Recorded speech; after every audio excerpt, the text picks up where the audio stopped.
The journey to the implementation of the historic minimum wage was many years in the making, paved by pioneers in the movement towards strengthening workers' rights and protections. The enactment of laws to protect workers inspired the creation of the St. Lucian Cooperative Workers Union by Mr. Charles Augustine and Mr. R.G. Clark, who was the first union president in 1939. In 1945, Sir George Charles, Mr. Olio Shabatis, and Mr. Emmanuel Springer had joined the SLWCU, mobilizing workers from different sectors to join the union. 7 years later, in 1952, the first comprehensive piece of legislation governing the establishment of minimum wages came into law under the Wages Council Ordinance No. 1 of 1952. The impetus behind the push was an attempt to achieve a fair day's pay for a fair day's work for all employees. It was the late Sir George Charles, during the 1950s, who actively embarked upon a policy of pro-worker legislation, followed by Sir John Compton between 1965 and 1970. In 1999, under the Dr. Kenny Anthony administration, the country witnessed far-reaching changes in the labor legislation.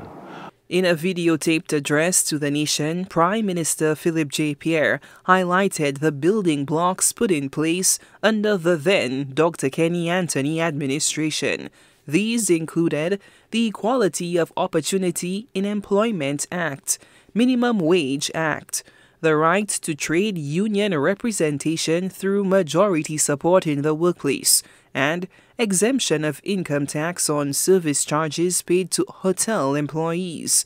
All solid foundations, he notes, were adequately built upon by the Minimum Wage Commission, established in 2022. The Commission set about its work under the chairmanship of Mr. Lawrence Poyot and engaged in a broad level of consultation with several stakeholders. The Commission's work was guided by the adoption of methodologies recommended by the Organization for Economic Cooperation and Development, OECD, and the International Labour Organization. In making its final recommendations to the Minister, many key factors were considered, including the general level of wages in St. Lucia, the cost of living, the NIC contributions and benefits, the level of productivity and the impact on employment levels, and the impact on attracting foreign investments. Prime Minister Pierre described work as an integral part of the human experience, touting the St. Lucia Labour Party's record over the years in efforts to transform the labour landscape. Under the new minimum wage law, no employee will be paid less than $6.52 per hour or $52 daily, amounting to $1,130 monthly. October 1st, implementation of the minimum livable wage is a clear commitment on the part of my government to make the necessary interventions where market forces fail to address the minimum living standards of workers. The stability and strength of our nation is very dependent on the well-being of the vulnerable in our midst. As a socially conscious government, we remain faithful to the needs of people, ensuring that there is dignity in work and that workers can have a dignified existence by being able to take care of themselves and their families.